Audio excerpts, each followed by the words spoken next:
ಪಾವೂರಿನ ಪ್ರೌಢಶಾಲೆಯ ವಿದ್ಯಾರ್ಥಿಗಳು ಮೈದಾನದಲ್ಲಿರುವ ಮರದಡಿ ಬಿಸಿಲು ಮಳೆಗೆ ಪಾಠ ಕೇಳಬೇಕಾದ ದುಸ್ಥಿತಿ ಒದಗಿದೆ. ನಮ್ಮ ಶಾಲೆಗೆ ಯಾವುದೇ ಮೂಲಸೌಕರ್ಯಗಳಿಲ್ಲ, ಕೇವಲ 3 ಕೊಠಡಿ. ಶಾಲೆ ಬಳಿಯ ಅಂಬೇಡ್ಕರ್ ಭವನದಲ್ಲಿ 2 ತರಗತಿ ನಡೆಸಲಾಗುತ್ತಿದೆ. ಆದರೆ ಅಲ್ಲೂ ವಾರಕ್ಕೆ 2-3 ಕಾರ್ಯಕ್ರಮಗಳು ನಡೆಯುತ್ತಿರುತ್ತದೆ. ಆಗ ಮೈದಾನದಲ್ಲಿರುವ ಮರದಡಿ ಬಿಸಿಲು ಮಳೆಗೆ ಪಾಠ ಕೇಳಬೇಕಾದ ಅನಿವಾರ್ಯ ಪರಿಸ್ಥಿತಿ ನಮ್ಮದು. ಇದು ಪಾವೂರು ಗ್ರಾಮ ಪಂಚಾಯತ್ ವ್ಯಾಪ್ತಿಯ ಇನೋಳಿಯ ದಕ್ಷಿಣ ಕನ್ನಡ ಜಿಲ್ಲಾ ಪಂಚಾಯತ್ ಸರ್ಕಾರಿ ಪ್ರೌಢಶಾಲೆ ವಿದ್ಯಾರ್ಥಿಗಳ ಅಳಲು. ಗ್ರಾಮಸ್ಥರ ದೀರ್ಘಕಾಲದ ಬೇಡಿಕೆಯಂತೆ ಇನೋಳಿಯಲ್ಲಿ ಕೆಲವು ವರ್ಷ ಹಿಂದೆ ಶಾಲೆ ಆರಂಭವಾದರೂ ಮೂಲ ಸೌಕರ್ಯಗಳಿಲ್ಲದೆ ವಿದ್ಯಾರ್ಥಿಗಳು ಯಾತನೆ ಪಡುವಂತಾಗಿದೆ. ಶಾಲೆಯಲ್ಲಿ 8ರಿಂದ 10ನೇ ತರಗತಿಯವರೆಗೆ ಎಬಿ ವಿಭಾಗಗಳಂತೆ 6 ತರಗತಿಗಳಿದ್ದು 286 ವಿದ್ಯಾರ್ಥಿಗಳು ವ್ಯಾಸಂಗ ಮಾಡುತ್ತಿದ್ದಾರೆ. ಆದರೆ ಶಾಲೆಯಲ್ಲಿ ವಿದ್ಯಾರ್ಥಿಗಳ ವ್ಯಾಸಂಗಕ್ಕೆ ಇರುವುದು ಕೇವಲ 3 ಕೊಠಡಿ. ಒಂದು ಕಂಪ್ಯೂಟರ್ ಕೊಠಡಿ, ಇನ್ನೊಂದು ಅಕ್ಷರ ದಾಸೋಹ ಕೊಠಡಿ. ಈಗ ಅಕ್ಷರ ದಾಸೋಹ ಕೊಠಡಿಯನ್ನು ಕೂಡ ತರಗತಿಯಾಗಿ ಮಾರ್ಪಡಿಸಲಾಗಿದೆ. ಉಳಿದ 2 ತರಗತಿಗಳನ್ನು ಶಾಲೆ ಸಮೀಪವಿರುವ ಅಂಬೇಡ್ಕರ್ ಭವನದಲ್ಲಿ ನಡೆಸಲಾಗುತ್ತಿದೆ. ಗುರುವಾರ ಅಂಬೇಡ್ಕರ್ ಭವನದಲ್ಲಿ ಗ್ರಾಮ ಸಭೆ ಇದ್ದ ಕಾರಣ ಶಾಲೆಯ ವಿದ್ಯಾರ್ಥಿಗಳು ಮೈದಾನದ ಮರದಡಿ ಕುಳಿತುಕೊಳ್ಳಬೇಕಾಯಿತು. ಪಾವೂರು ಗ್ರಾಮ ಪಂಚಾಯತ್ ಅಂಬೇಡ್ಕರ್ ಭವನವನ್ನು ಶಾಲಾ ವಿದ್ಯಾರ್ಥಿಗಳ ವಿದ್ಯಾರ್ಜನೆಗೆ ಬಿಟ್ಟುಕೊಟ್ಟಿದೆ. ಆದರೆ ಈ ಭವನದಲ್ಲಿ ಯಾವುದೇ ಕಾರ್ಯಕ್ರಮ ನಡೆದರೆ ವಿದ್ಯಾರ್ಥಿಗಳು ಜಾಗ ಖಾಲಿ ಮಾಡಬೇಕು. ಶಾಲೆಯ ಮೈದಾನವನ್ನೇ ಆಶ್ರಯಿಸಬೇಕಾಗಿರುವುದು 4 ವರ್ಷಗಳಿಂದ ನಡೆದು ಬಂದಿದೆ ಎಂದು ವಿದ್ಯಾರ್ಥಿಗಳು ಅಳಲು ತೋಡಿಕೊಂಡಿದ್ದಾರೆ. ನಮಗೆ ಹಲವಾರು ಸಮಸ್ಯೆಗಳು ಉಂಟಾಗುತ್ತದೆ. ಕಟ್ಟಡದ ಸಮಸ್ಯೆಗಳು ಜಾಸ್ತಿ ಆಗುವುದು, ಕಟ್ಟಡದ ಸಮಸ್ಯೆಗಳು. ನಮಗೆ ಆಗಾಗ ಗ್ರಾಮಸಭೆ ಆಗ್ತಾ ಇರ್ತದೆ. ಆಗ ನಾವು ಇಲ್ಲಿಗೆ ಹೊರಗೆ ಬಂದು ಕೂತ್ಕೊಳ್ತೇವೆ. ಆಗ ನಮಗೆ ಮಳೆ ಬಂದರೆ ಕಷ್ಟ ಆಗ್ತದೆ. ವಿದ್ಯಾರ್ಥಿಗಳು ಒದ್ದೆಯಾಗಿ ಜ್ವರ ಬಂದು ಶಾಲೆಗೆಲ್ಲ ರಜೆ ಮಾಡುತ್ತಾರೆ. ಆದ್ದರಿಂದ ನಮಗೆ ಕಟ್ಟಡದ ವ್ಯವಸ್ಥೆಯನ್ನು ಬೇಗ ಮಾಡಿಕೊಡಬೇಕಾಗಿ ವಿನಂತಿಸಿಕೊಳ್ಳುತ್ತೇನೆ. ಮತ್ತು ಇದರದ್ದು ವ್ಯವಸ್ಥೆ ಅಂದರೆ ನಮಗೆ ಮೈದಾನದ ವ್ಯವಸ್ಥೆ ಅಂದರೆ ನಾವು ಆಟ ಆಡುವಾಗ ಉಂಟಲ್ಲ, ಇಲ್ಲಿ ಗೋ ವೈದ್ಯ ಉಂಟು, ಆಗ ಉಂಟಲ್ಲ ನಮಗೆ ಆಟ ಆಡುವಾಗ ಇಲ್ಲಿ ವೈದ್ಯಕೀಯವರು ಉಂಟಲ್ಲ, ಅವರ ಅಂಚಿಗೆಲ್ಲ ಬಿದ್ದಾಗ ಇದು ಬಾಲನ್ನು ಅಲ್ಲಿಗೆ ಬರ್ತದೆ. ಆಗ ನಮ್ಮ ಬಾಲನ್ನು ತೆಗೆದು ಅವರು ಕೊಡುವುದಿಲ್ಲ. ಆದ್ದರಿಂದ ನಮಗೆ ತುಂಬ ಕಷ್ಟವಾಗುತ್ತದೆ. ಆದ್ದರಿಂದ ಸರ್ಕಾರದವರು ನಮಗೆ ಬೇಗವಾಗಿ ಸಹಾಯ ಮಾಡಿ. 8ನೇ ತರಗತಿಯ 78 ವಿದ್ಯಾರ್ಥಿಗಳು ಮತ್ತು 9ನೇ ತರಗತಿಯ 60 ಮಕ್ಕಳು ಅಂಬೇಡ್ಕರ್ ಭವನದಲ್ಲಿ ವಿದ್ಯಾರ್ಜನೆ ಮಾಡುತ್ತಿದ್ದಾರೆ. ಇಲ್ಲಿ ವಿದ್ಯಾರ್ಥಿಗಳಿಗೆ ಆಸನ ವ್ಯವಸ್ಥೆ, ಬ್ಲಾಕ್ ಬೋರ್ಡ್ ಇಲ್ಲ. ಅಲ್ಲದೆ 2 ತರಗತಿಗಳು ನಡೆಯುವುದರಿಂದ ಪಾಠ ಸರಿಯಾಗಿ ಅರ್ಥವಾಗದೆ ವಿದ್ಯಾರ್ಥಿಗಳು ಸಂಕಷ್ಟ ಪಡುವಂತಾಗಿದೆ. ಪಾವೂರಿನ ಗ್ರಾಮೀಣ ಪ್ರದೇಶದಲ್ಲಿ ಇರುವುದು ಇದೊಂದೇ ಪ್ರೌಢಶಾಲೆ.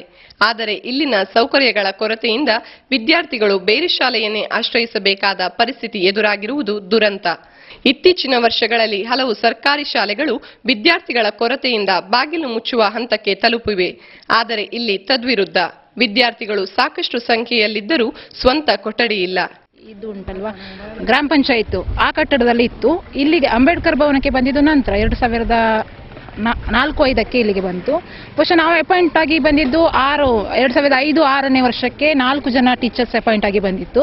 ಆವಾಗ ಇಲ್ಲಿ ಬರುವಾಗ ಈ ಕಟ್ಟಡ ಇರಲಿಲ್ಲ. ಅಲ್ಲಿ ಅಂಬೇಡ್ಕರ್ ಭವನದಲ್ಲೇ 4 ಕಟ್ಟಡ ಇತ್ತು. ಈಗಾದ್ರೆ ಇದುಂಟು, ಏನು ಕಾರ್ಡ್ಬೋರ್ಡ್ ಇಟ್ಟು ಸ್ಕ್ರೀನ್ ಮಾಡಿದ್ದೀವಿ. ಆವಾಗ ಸ್ಕ್ರೀನ್ ಬರೀ ಬಟ್ಟೆ ಮಾತ್ರ ಇತ್ತು. ಉದ್ದಕ್ಕೆ 3 ಕ್ಲಾಸ್ ಇರ್ತಾ ಇತ್ತು. ಆಚೆ ಕ್ಲಾಸ್ ಪಾಠ ಮಾಡಿದ್ರೆ ಈಚೆವ್ರಿಗೆ ಕೇಳ್ತಾ ಇರಲಿಲ್ಲ, ಈಚೆ ಮಾಡಿದ್ರೆ ಆಚೆ ಕೇಳ್ತಾ. ಆವಾಗ ಸ್ಟ್ರೆಂತ್ ಸ್ವಲ್ಪ ಕಡಿಮೆ ಇತ್ತು ಅಂತ ಹೇಳಿದ್ರೆ ಒಂದು 250ರವರೆಗೆ ಇತ್ತು.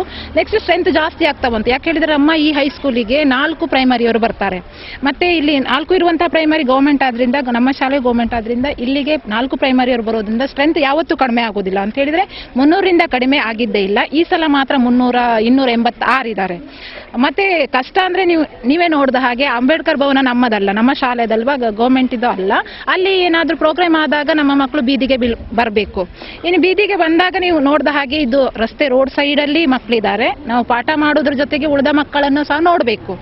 ಅದರಿಂದ ಸ್ವಲ್ಪ ಕಷ್ಟ ಇದೆ.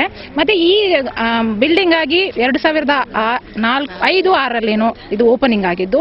ಇಲ್ಲಿ 3 ಕೊಠಡಿಯನ್ನು ಕೊಟ್ಟಿದ್ದಾರೆ. ಆದ್ರೆ ಒಂದನ್ನ ಕಂಪ್ಯೂಟರ್ ಮಾಡಿದ್ದೀವಿ. ಆ ಕಂಪ್ಯೂಟರ್ ಮಾಡುವ ಮೊದಲು ಒಂದು ಅಕ್ಷರ ದಾಸೋಹಕ್ಕೆ ಕೋಣೆ ಇತ್ತು. ಅಕ್ಷರ ದಾಸೋಹ ಕೋಣೆ ಇತ್ತೀಚೆಗೆ ಮಾಡಿದ್ದು ನಾವು. ಅದರಿಂದ ಅಕ್ಷರ ದಾಸೋಹ ಆದಾಗ ಅಲ್ಲಿ 3 ಕ್ಲಾಸ್ ಇರ್ತಾ ಇತ್ತು. ಕಳೆದ ವರ್ಷ ಅಲ್ಲಿ 3 ಇತ್ತು. ಈ ಸಲ 2 ಇಟ್ಟಿದ್ದೀವಿ. ಯಾಕಂತ ಹೇಳಿದ್ರೆ 8 ಅನ್ನ ಡಿವೈಡ್ ಮಾಡಲಿಲ್ಲ. ಅದರಿಂದ 8 ಒಂದೇ ಇರೋದ್ರಿಂದ ಅಲ್ಲಿ 1 ಉಂಟು, ಮತ್ತೊಂದು 9th ಇದೆ, ಮತ್ತು ಉಳಿದ ಕ್ಲಾಸ್ ಇಲ್ಲಿದೆ.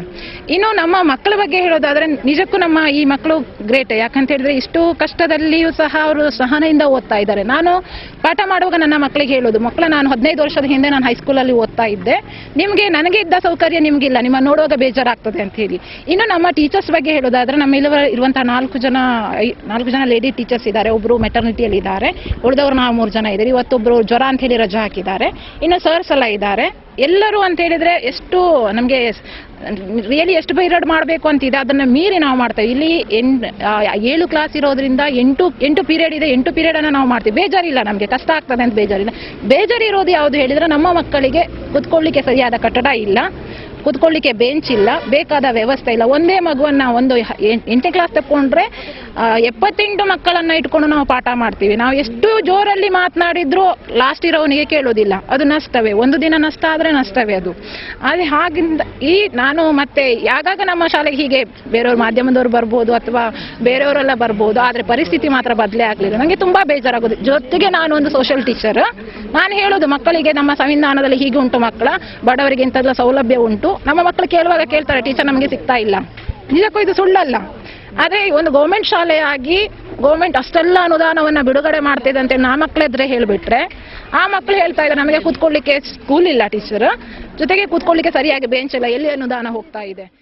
ಇಲ್ಲಿನ ಸಮಸ್ಯೆ ಬಗ್ಗೆ ಹಲವು ಬಾರಿ ಜನಪ್ರತಿನಿಧಿಗಳು ಮತ್ತು ವಿವಿಧ ಇಲಾಖೆಗಳಿಗೆ ಮನವಿ ನೀಡಲಾಗಿದೆ. ಇಲ್ಲಿಗೆ ಇಂದಿನ ಮನಾಡು ವಾರ್ತೆಗಳು ಮುಕ್ತಾಯವಾಯಿತು. ವಿಶೇಷ ವರದಿಗಳೊಂದಿಗೆ ಮುಂದಿನ ವಾರ್ತೆಗಳನ್ನು ಮತ್ತೆ ಭೇಟಿಯಾಗೋಣ. ವಂದನೆಗಳು.